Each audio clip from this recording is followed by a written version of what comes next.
मेरा नाम संजय भगवान मानसुखानी है। मैं पतंजलि के योग सूत्र सिखाता हूँ और मैं इस समय आप सभी लोगों को कोलकाता से संबोधित कर रहा हूँ। कुछ देर पहले हमने ये लाइव ट्रांसमिशन चालू करी थी, लेकिन प्रकृति जो है वो किसी के काबू में नहीं है, किसी के बस में नहीं है। सडनली फेसबुक पे कोई न्यूज चैनल चालू हो गया और वैक्सीनेशन के फिगर्स देना चालू कर दिया। तो ये है प्रकृति। प्रकृति के अंदर 3 गुण है। पहला गुण रजस, जिसका मतलब बदलाव, चेंज, कांस्टेंट चेंज। ये चेंज कभी रुकता नहीं है। ये चेंज धीरे हो सकता है, ये चेंज फास्ट हो सकता है, लेकिन ये जो चेंज है ये चेंज कभी रुकता नहीं है। दूसरा जो समझने वाली बात है कि प्रकृति का एक दूसरा गुण है सत्व का। सत्व मतलब वो जो दिखता नहीं है, जिसका रूप नहीं, जिसका रंग नहीं, जो पारदर्शी है।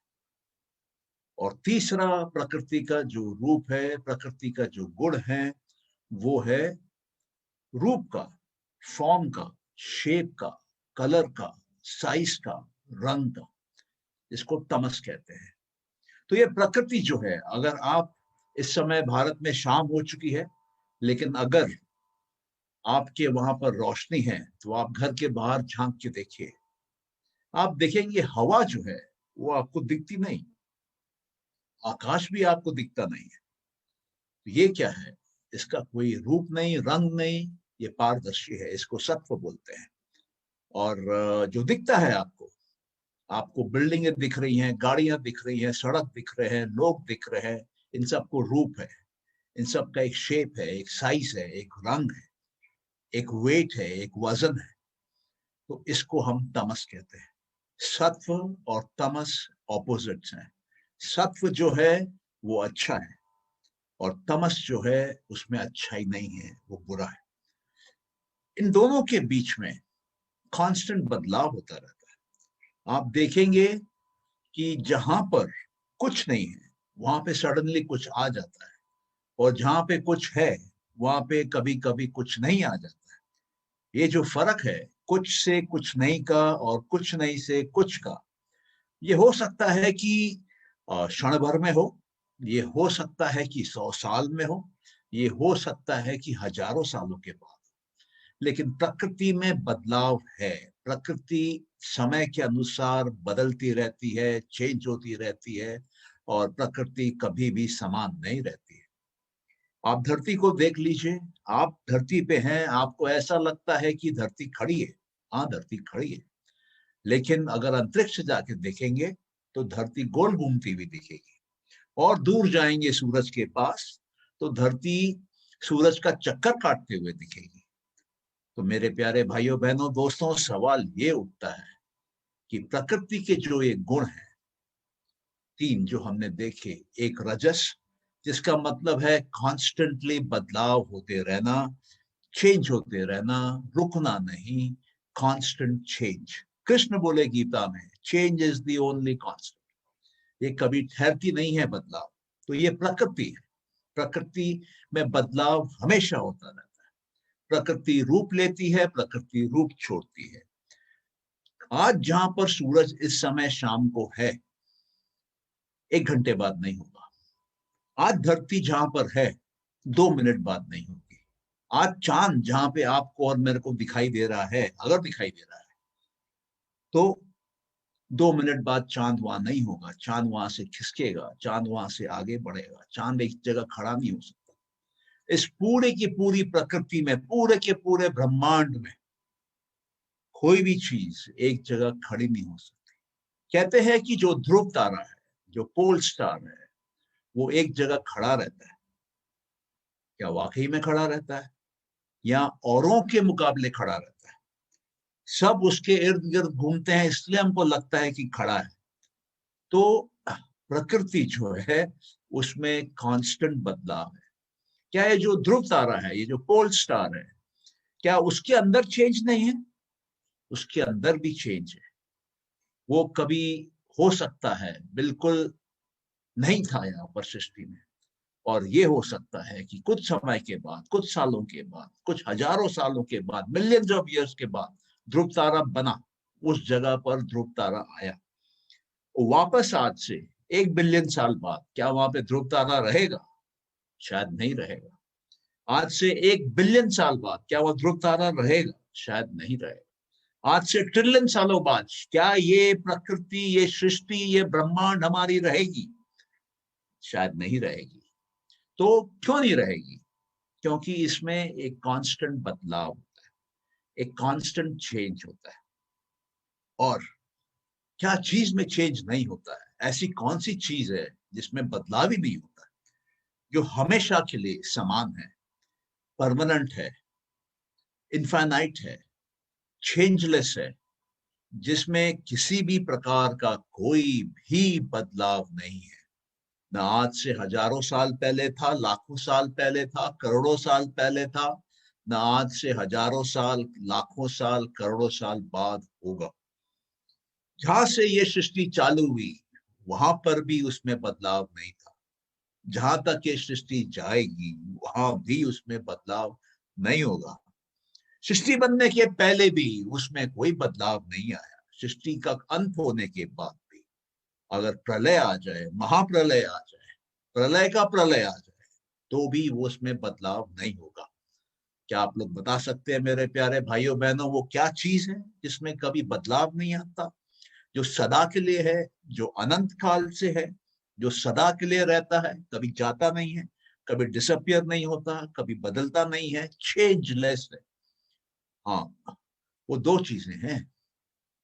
एक आत्मा जो कि चेतन तत्व है, और एक परमात्मा, वो भी चेतन तत्व है। इन दोनों में कभी कोई बदलाव नहीं है। ये लोग इनफाइनाइट हैं, परमानेंट हैं, चेंजलेस हैं, इटर्नल हैं, सदा के लिए है।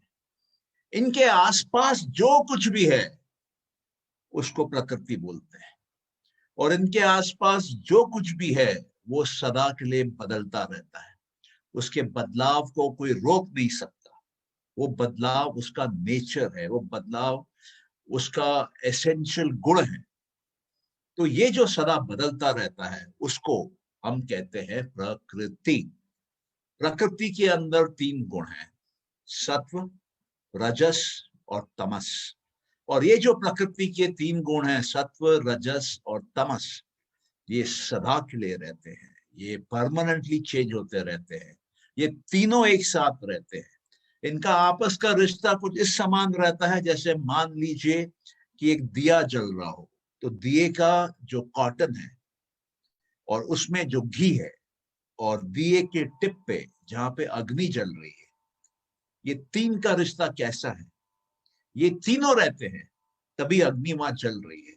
कॉटन होगा, विक होगा, तब अग्नि चलेगी। अग्नि है तभी वो दिया है, और घी है, तेल है, तभी वो दिया है जो जल रहा है। और ये तीनों के अंदर कांस्टेंट बदलाव होता है। ये तीनों के अंदर आप देखेंगे, जो फ्लेम है वो फटफड़ाती रहती है, जो कॉटन है वो जलती रहती है, जो तेल है वो नीचे से सक होके ऊपर आती रहती है और जलती रहती है। उसी प्रकार, उसी समान रिश्ता है सत्व का, रजस का और तमस का। अब जो सबसे दिलचस्प बात, कि इन तीनों का समय से क्या संबंध है, प्रकृति का समय से क्या संबंध है? प्रकृति का पूरा संबंध समय के साथ। समय और प्रकृति दोनों के अंदर बदलाव है। अगर प्रकृति में बदलाव रुक जाए तो समय रुक जाएगा। हम समय को कैसे मापते हैं? जब कोई चीज बदलती है, उस बदलाव के एक्सटेंट को हम समय बोलते हैं। अगर प्रकृति में बदलाव बंद हो जाए मतलब समय रुक गया, समय थम गया। और अगर समय थम गया तो उसकी सबसे दिलचस्प बात क्या है कि आप और हम बूढ़े होना बंद हो जाएंगे। आप और हम हमको भूख लगना बंद हो जाएगी, क्योंकि खाना जो है वो डाइजेस्ट नहीं होगा, वो रह जाएगा। आप और हम सांस लेना बंद कर देंगे, क्योंकि हवा ना बाहर जाएगी ना अंदर रहेगी।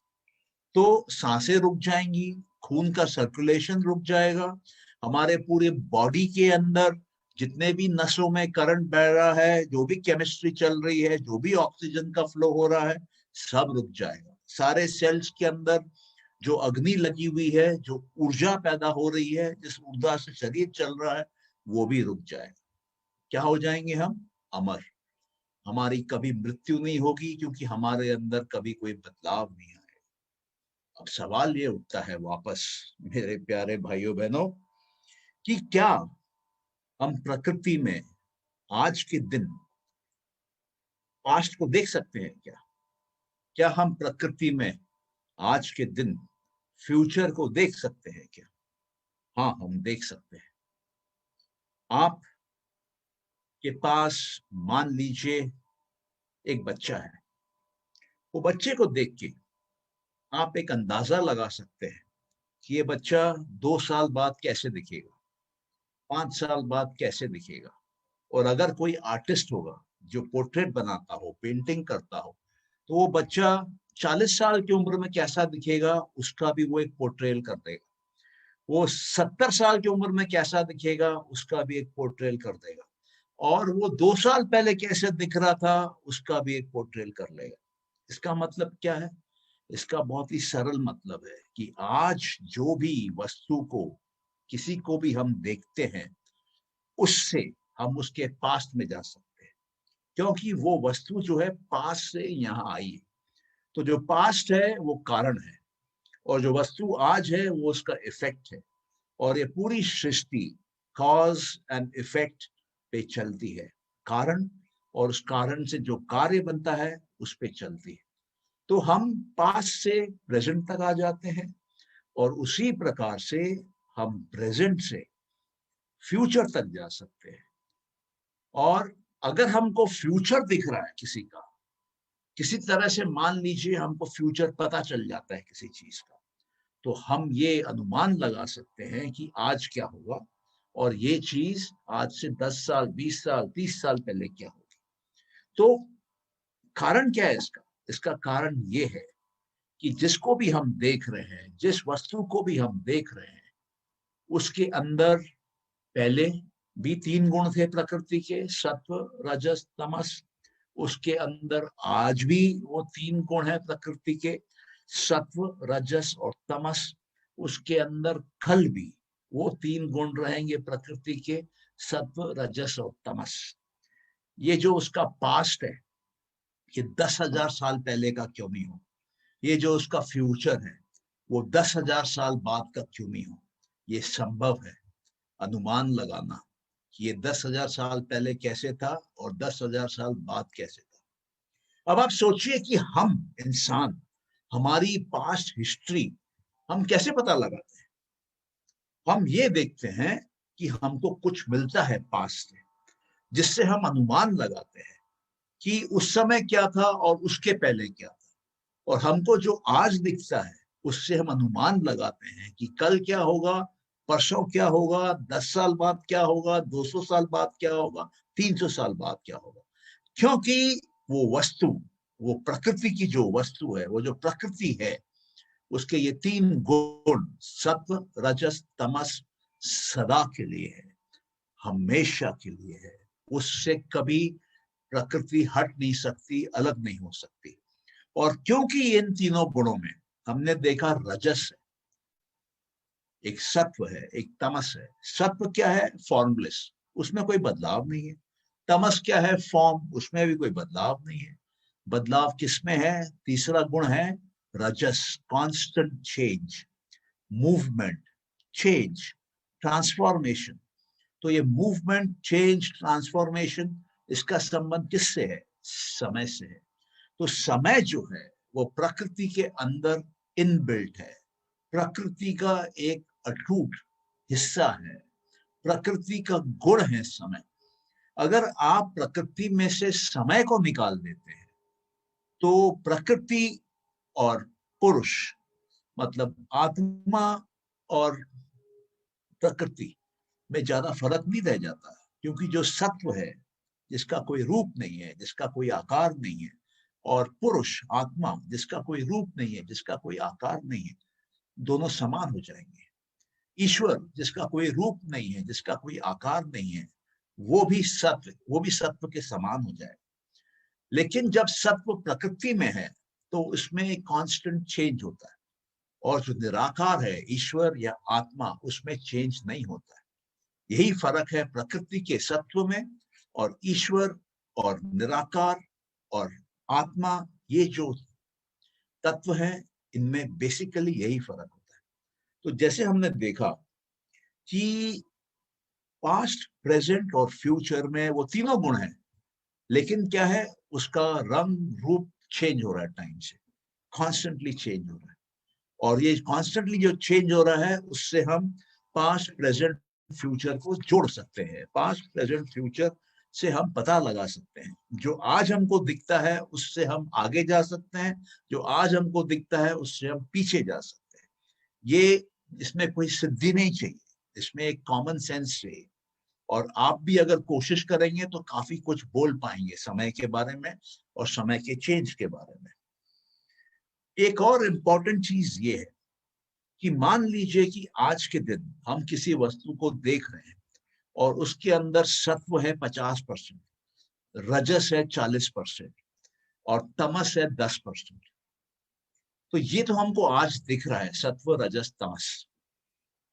लेकिन कल, आने वाले कल में हो सकता है कि ये जो सत्व जो आज 50% है, कल वो 40% हो जाए, रजस उतना का उतना ही रह जाए, और तमस जो है, जो आज 10% है, वो 20% हो जाए। तो क्या बदल रहा है? गुण बदल रहा है।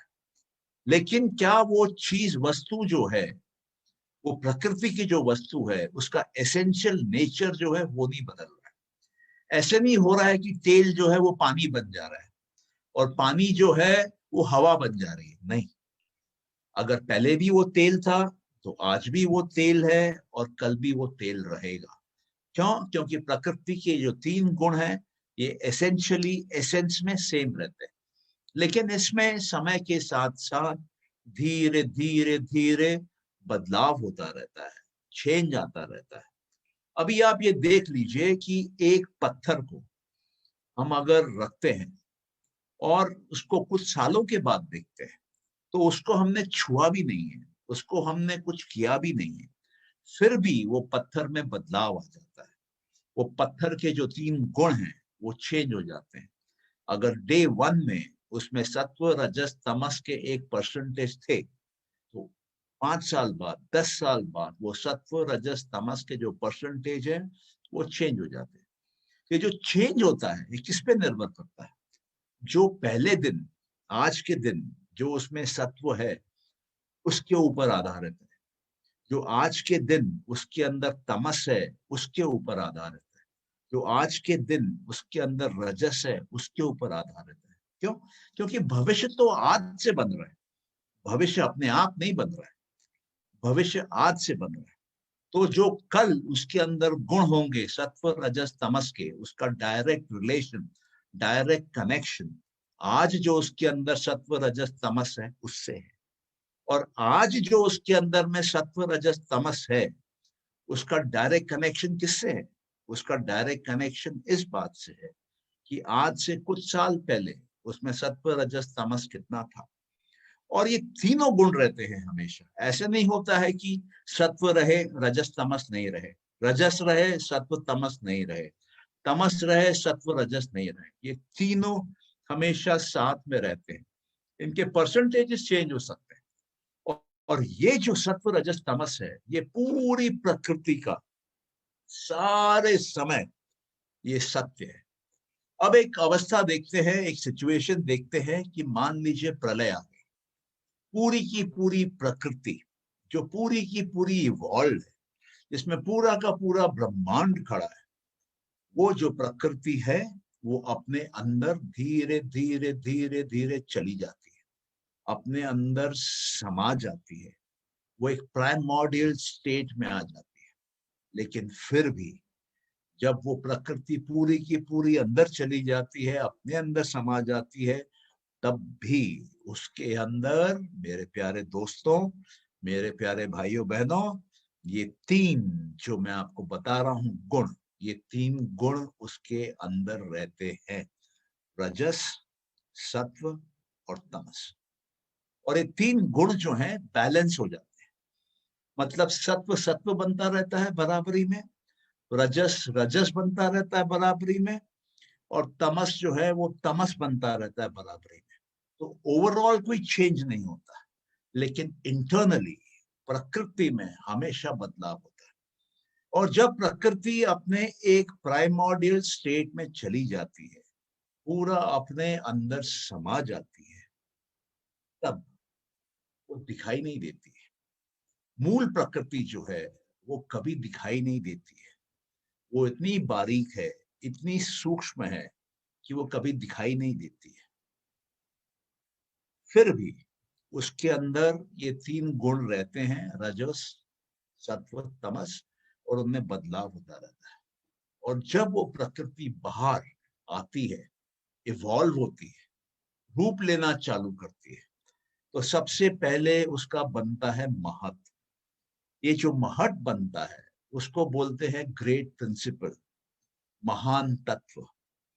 ये सबसे महान तत्व है महत का, जिसको कि कॉस्मिक इंटेलिजेंस बोलते हैं। ये कॉस्मिक इंटेलिजेंस जो है उसके अंदर से इंडिविजुअल के लेवल पे बुद्धि आती है, जो कि इंडिविजुअल इंटेलिजेंस है। तो जब प्रकृति से ये बदलाव चालू होता है तो पहले पूरा सत्व रहता है, उसके बाद में धीरे धीरे वो सत्व का कंपोनेंट घटने लगता है और रजस और तमस का कंपोनेंट बढ़ने लगता है। तो बुद्धि से आता है अहंकार। अहंकार मतलब अहंकारा, मैं हूं करने वाला, मैं पैदा कर रहा हूं, मैं काम कर रहा हूं। तो यहाँ पर थोड़ा सा रजस आ जाता है, और ये जो अहंकार है ये अपने लिए अब सब कुछ बनाता है। ये अपने लिए मन बनाता है, अभी भी सत्व है। ये अपने लिए इंद्रियां बनाता है, ज्ञान इंद्रियां, अभी भी सत्व है। ये अपने लिए कर्म इंद्रियां बनाता है, अभी भी सात्विक है। लेकिन ये थोड़ा सा तमस डाल के अभी तन मात्राएं बनाता है। तन मात्राएं मतलब वो सूक्ष्म तत्व, वो एनर्जी लेवल पे तत्व। और वो जो सूक्ष्म तत्व है, जो एनर्जी लेवल पे तत्व है, वो तन मात्रा के साथ मिलके सृष्टि के 5 महातत्व महाभूत बनाते हैं। क्या है ये महाभूत? सबसे पहले, बड़ी दिलचस्प कहानी है, ये ध्यान से सुनिए। सबसे पहले अहंकार से एक आवाज आती है, एक साउंड आता है। ये अहंकार से जो आवाज आती है, जो साउंड आता है, वो अहंकार के साथ मिलके आकाश तैयार करता है। ये जो आकाश बनता है वो अहंकार के साथ मिलके टच रेडी करता है, स्पर्श। और ये जो स्पर्श आता है ये अहंकार के साथ मिलके वायु को बनाता है। अब ये वायु में क्या होता है, थोड़ा सा आकाश से तमस बढ़ जाता है। अभी वायु वापस अहंकार के साथ मिलके रूप बनाती है। ये जो रूप बनता है इसमें थोड़ा सा तमस और बढ़ जाता है। और ये जो रूप बनता है, ये जो फॉर्म बनता है, वो वापस अहंकार के साथ मिलके अग्नि बनाती है। और ये अग्नि का जो रूप है वो वापस अहंकार के साथ मिलके थोड़ा सा और तमस बढ़ता है और वो टेस्ट बनाती है। और ये जो टेस्ट है वो वापस अहंकार के साथ मिलके जल को बनाती है। और ये जो जल है ये वापस अहंकार के साथ मिलके ये गंध बनाती है। और ये जो गंध है, स्मेल है, वो वापस अहंकार के साथ मिलके ये बनाती है पृथ्वी। अब आप देखेंगे कि आकाश से तमस बढ़ता है, वायु बनती है, वायु से तमस बढ़ता है, अग्नि बनती है, अग्नि से तमस बढ़ता है, जल बनता है, जल से तमस बढ़ता है, पृथ्वी बनती है। तो पृथ्वी जो है वो सबसे ज्यादा तामसिक है। पृथ्वी जो है उसका अपना एक रूप है, उसका अपना एक वेट है, उसका अपना एक वजन है, उसका अपना एक इनर्शिया है। तो हम देखेंगे कि आकाश जो कि इनफाइनाइटली स्प्रेड आउट है, सब तरफ है, और उसकी गोद में सारी सृष्टि है। और दूसरे छोर पे उसके अंदर वायु है, आकाश के अंदर अग्नि है, आकाश के अंदर जल है, आकाश के अंदर पृथ्वी है। मतलब इसी आकाश के अंदर गैस है, एनर्जी है, लिक्विड है और सॉलिड्स है।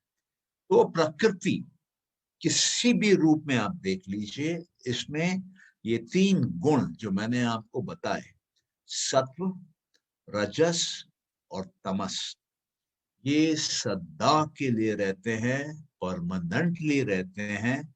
इनको हम छोड़ नहीं सकते। और ये जितने भी हैं, महत से लेके बुद्धि, अहंकार, मन, ज्ञान इंद्रियां, कर्म इंद्रियां, तन्मात्राएं, पंच महाभूत, इनमें कॉन्स्टेंटली बदलाव होता रहता है। और इनमें जो बदलाव होता रहता है उसको समय बोलते हैं। और ये गुणों में जो बदलाव होता है वो समय के कारण होता है, और समय जो है वो इस बदलाव के कारण होता है। ये दोनों आपस में जुड़े हुए हैं, दोनों आपस में मिले हुए हैं। लेकिन समय जो है अपने आप में वो एक एक लाइन में जाता है। अगर आप इस समय के लाइन को किसी भी एक जगह पर पकड़ लेते हैं, किसी भी वस्तु के रूप में, किसी भी प्रकृति के रूप में, तो उसको आप पीछे पकड़ पकड़ के वो पास्ट में क्या रूप होगा प्रकृति का वो आप पता लगा सकते हैं। उसको भविष्य में पकड़ पकड़ के वो कहाँ तक जा सकता है और क्या बनेगा उसका आप पता लगा सकते हैं। तो समय हमेशा एक लाइन में चलता है। वस्तु जो है वो समय के अनुसार बदलती रहती है। वस्तु के जो गुण हैं तीन, वो समय के अनुसार बदलते रहते हैं। लेकिन क्योंकि हम अगर वस्तु के तीन गुणों को किसी भी पॉइंट पे पकड़ के कंप्लीटली समझ जाए, तो हम उस वस्तु का भविष्य आगे तक का देख सकते हैं, हम उस वस्तु का पास्ट पीछे तक का देख सकते हैं। एक योगी क्या करता है? एक योगी जब ये तीन गुणों को समझने लगता है, देखने लगता है, इसका एहसास करने लगता है, तो वो अपने संस्कारों को देखता है। अपने अंदर, उसके चित्त के अंदर जो उसके जीवन की रिकॉर्डिंग है उसको देखता है। और उससे पीछे जाके उसको मालूम पड़ता है कि उसका पिछला जन्म क्या था। और उससे पीछे जाके उसको मालूम पड़ता है कि उसके पहले का जन्म क्या था। और वो ऐसे कई जन्म तक पीछे जा सकता है, और वो ऐसे ही कई जन्म तक आगे जा सकता है।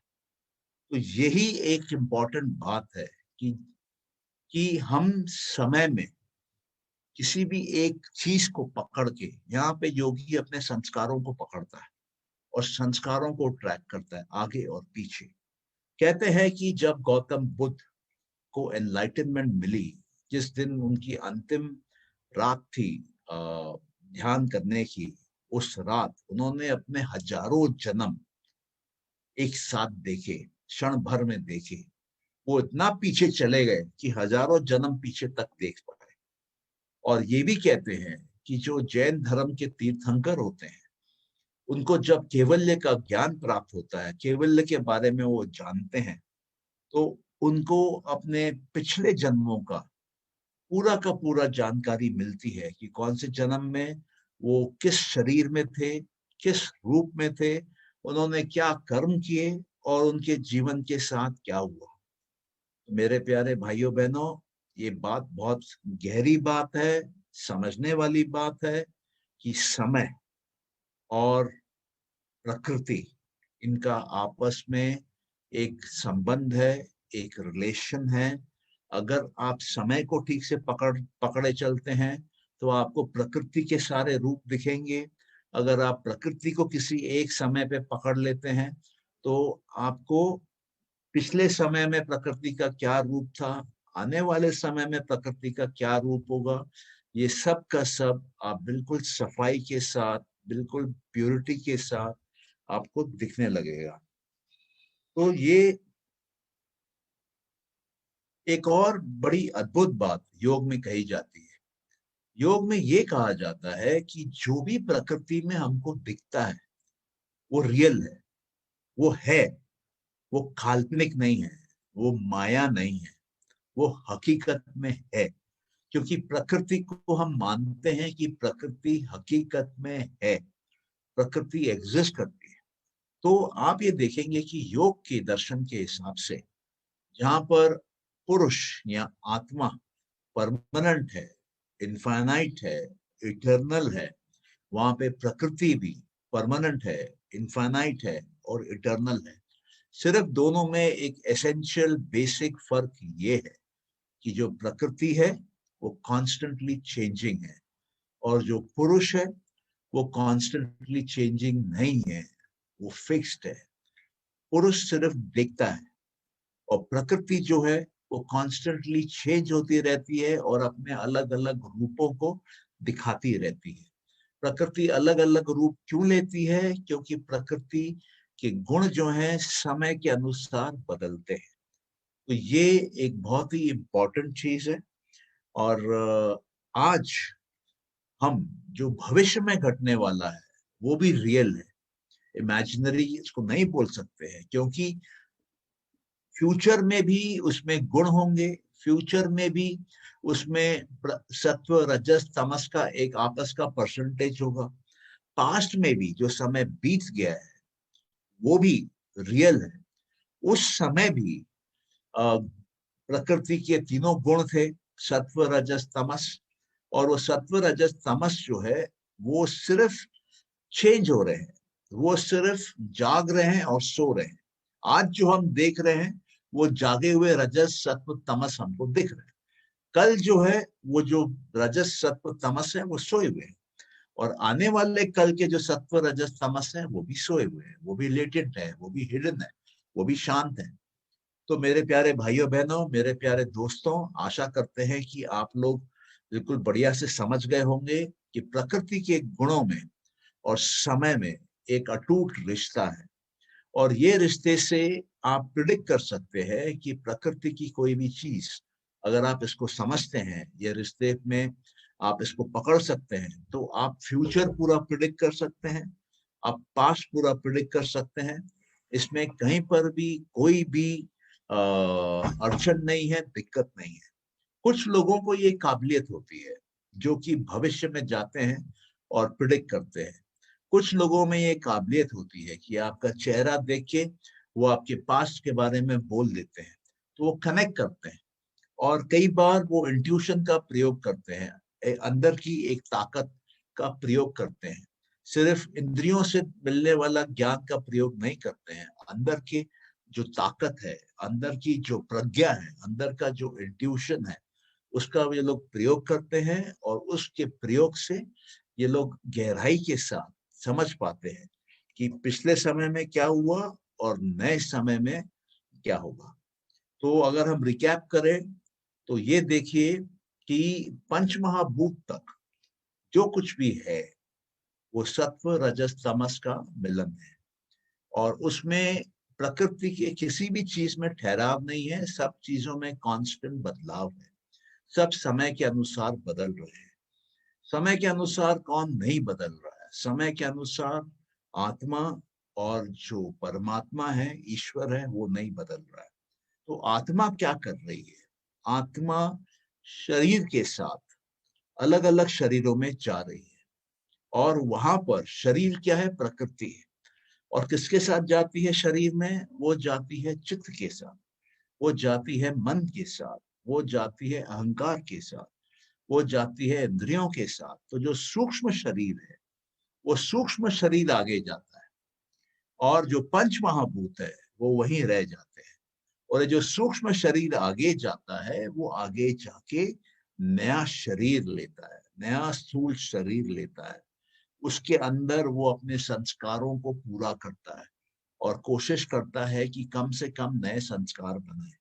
और अगर वो नए संस्कार नहीं बनाता है, पुराने संस्कारों को खत्म करता है, तो उसके सूक्ष्म शरीर का काम खत्म हो जाता है। क्योंकि जितने भी संस्कार हैं उसकी रिकॉर्डिंग, उसकी प्रोसेसिंग पूरी की पूरी सूक्ष्म शरीर के अंदर हो रही है, चित्त में हो रही है, बुद्धि के माध्यम से हो रही है, अहंकार में हो रही है, मन में हो रही है, इंद्रियों में हो रही है, तो उससे वो मुक्ति पा लेता है। और जब उससे वो मुक्ति पा लेता है तो वो मोक्ष में आ जाता है। अब क्योंकि उसके शरीर में जो चित्त है उसमें कुछ भी रिकॉर्डिंग नहीं है, कुछ भी संस्कार नहीं है, तो वो अगला जन्म ले नहीं पाता है। उसको जीवन मरण से मुक्ति मिल जाती है, मोक्ष मिल जाता है, निर्वाण मिल जाता है, और वो परमानेंटली लिबरेटेड हो जाता है, फ्री हो जाता है, कैवल्य में आ जाता है। अब वो जो पुरुष है, अब वो जो आत्मा है, वो प्रकृति से डिसंगेज हो जाता है, प्रकृति से अलग हो जाता है, और वो इस सृष्टि में अकेला, कैवल्य में, केवल स्थिति में अकेला रहता है, और ईश्वर के कृपा के अंदर रहता है, क्योंकि वो आत्मा है और ईश्वर जो है वो परमात्मा है। योग के दर्शन के अनुसार आत्मा जो है वो जाके ईश्वर में मिलती नहीं है, वो ईश्वर से अलग रहती है, लेकिन आत्मा भी सदा के लिए रहती है और परमात्मा भी सदा के लिए रहता है। और ईश्वर और आत्मा का संबंध परमानेंट संबंध है, लेकिन हम भूल जाते हैं ये कि आत्मा हम हैं और हमारा ईश्वर से परमानेंट संबंध है। इसलिए पतंजलि कहते हैं कि आप अपने जीवन में ईश्वर के साथ अपने रिलेशनशिप को भूल गए। आप ये सोच रहे हैं कि आप प्रकृति है जो बदल रही है, आपने अपने आप को उसके साथ आइडेंटिफाई कर लिया है, जिसके गुणों में ही बदलाव है, जिसके गुणों में ही समय चल रहा है। इसलिए आपको लगता है कि आपके लिए समय चल रहा है, इसलिए आपको लगता है कि आपके जीवन में सुख आ रहा है, दुख आ रहा है, इसलिए आपको लगता है कि आपके जीवन में उतार चढ़ाव आ रहा है। लेकिन आत्मा तो बदलती नहीं है। लेकिन अगर आत्मा इस भ्रम में आ जाए, इस गलत आइडेंटिफिकेशन में आ जाए, इस गलत बिलीफ में आ जाए कि मैं जो हूं वो प्रकृति हूं, मैं ये शरीर हूं, मैं ये माइंड हूं, तो वहां पे उसका दुख चालू होता है। तो पतंजलि कहते हैं और कपिल मुनि भी कहते हैं कि दुख से, पीड़ा से अगर परमानेंट आपको इलाज चाहिए तो अपने अंदर ये ज्ञान डाल लीजिए कि आप पुरुष हैं, आप आत्मा हैं, आप न तो मन है, न तो चित्त है, न तो बुद्धि है, न तो अहंकार है, आप प्रकृति से पूरी तरह अलग हैं। और जब आप ये समझेंगे कि आप प्रकृति से पूरी तरह अलग हैं, आप इनफाइनाइट हैं, आप इटर्नल हैं, आप परमानेंट हैं, आपके अंदर कोई बदलाव आता ही नहीं है, जहां से सृष्टि चालू हुई वहां से आप हैं, जहां तक सृष्टि जाएगी वहां तक आप हैं, सृष्टि खत्म हो जाएगी फिर भी आप रहेंगे, सृष्टि के शुरू होने के पहले से आप हैं, और ईश्वर भी शुरू से है और ईश्वर भी अंत तक है। ईश्वर शुरू के पहले से है, ईश्वर अंत के बाद तक है। जब ये बात हम समझते हैं, ये बात का हम एहसास करते हैं, तो हमारा, हम जो चिपक गए हैं प्रकृति के अंदर, हम जो अपने आप को शरीर मान लेते हैं, हम अपने आप को अपना नाम मान लेते हैं, हम अपने आप को अपना धर्म मान लेते हैं, हम अपने आप को अपना जाति मान लेते हैं, हम अपने आप को अपना नेशनैलिटी मान लेते हैं, हम अपने आप को अपना एजुकेशन मान लेते हैं, हम अपने आप को अपना प्रोफेशन, बिजनेस मान लेते हैं, हम अपने आप को अपना रोल मान लेते हैं कि हम पति हैं, हम पिता हैं, हम बच्चे हैं, बेटे हैं अपने माँ बाप के। तो वहां पर जाके हम फंस जाते हैं, क्योंकि हम अपनी ओरिजिनल पोजीशन, ओरिजिनल विद्या, ओरिजिनल ज्ञान को भूल जाते हैं। और जो हमारा नहीं है, जिससे हमारा कोई संबंध नहीं है, जो कॉन्स्टेंटली बदल रहा है, जिसका रिश्ता समय से है और हमारा समय से कोई रिश्ता नहीं है, हमारे अंदर कोई बदलाव कभी आया ही नहीं, ना कभी आ सकता है, हम समय के पूरी तरह परे हैं। तो ये जब हम अपने आप को समय से जोड़ लेते हैं, वहीं पे कष्ट होता है। एक बड़ी दिलचस्प बात आपको बोलते हैं, शंकराचार्य ये बोलते थे कि हम बूढ़ा इसलिए होते हैं क्योंकि हम अपने आसपास औरों को बूढ़ा होता देखते हैं। अगर हम अपने पास किसी को बूढ़ा होता देखेंगे नहीं, तो हम बूढ़े नहीं होंगे। कितनी आश्चर्य की बात है, कितनी बड़ी बात है जो कि शंकराचार्य बोल गए। तो मेरे प्यारे भाइयों बहनों, और आशा करते हैं कि आपको ये समय, ये गुण और ये पुरुष और ये ईश्वर, इनका आपस का रिश्ता क्या है ये समझ में आया होगा। ये गुण जो है ये हर जगह प्रकृति के साथ है, चाहे प्रकृति किसी भी अवस्था में हो। और ये गुण आत्मा के साथ किसी भी जगह नहीं है, इनका कोई मिलन ही नहीं है। ये बिल्कुल इंडिपेंडेंट है, मुक्त है, फ्री है। इस बात को समझिए, अपने जीवन में खुशहाली भर लाइए। आपके जीवन से सारी पीड़ा, सारा दर्द, सारा दुख रातों रात गायब हो जाए। इसी आशा के साथ कि आप आज का ये जो लेसन है, आज का ये जो टॉक है, इसको समझे हैं और इससे आपके जीवन में एक बहुत बड़ा बदलाव आएगा और आप सुखी हो जाएंगे, परमानेंट हैप्पीनेस आपको मिलेगी। और इस परमानेंट हैप्पीनेस में आपको हम लोगों की कोई भी मदद चाहिए तो हम लोग सदा के लिए हैं, हमेशा हैं आपके लिए। और आप बेहिचक हम लोगों को कांटेक्ट कर सकते हैं।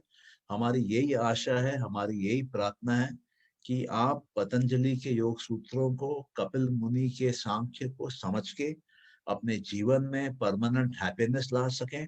और आपके परमानेंट हैप्पीनेस से आपके परिवार वालों में परमानेंट हैप्पीनेस आए और आपके परिवार वालों के परमानेंट हैप्पीनेस से समाज में, देश में और पूरे विश्व भर में सभी लोग परमानेंटली खुश रहें। और ये आशा करते हुए कि हम लोग मिलके एक सदयुग को लाएंगे और मानवता को एक नए ऊंचाई में, एक नए दिशा में लेकर जाएंगे। आप सबका बहुत बहुत धन्यवाद। ईश्वर आप पे ढेर सारी कृपा करे, आपके सारे सपनों को पूरा करे, आपके घर में सबको सुखी और सुरक्षित रखे और इन कठिन समय में भी आपको शांति और खुशी प्रदान करे। आपका बहुत बहुत धन्यवाद।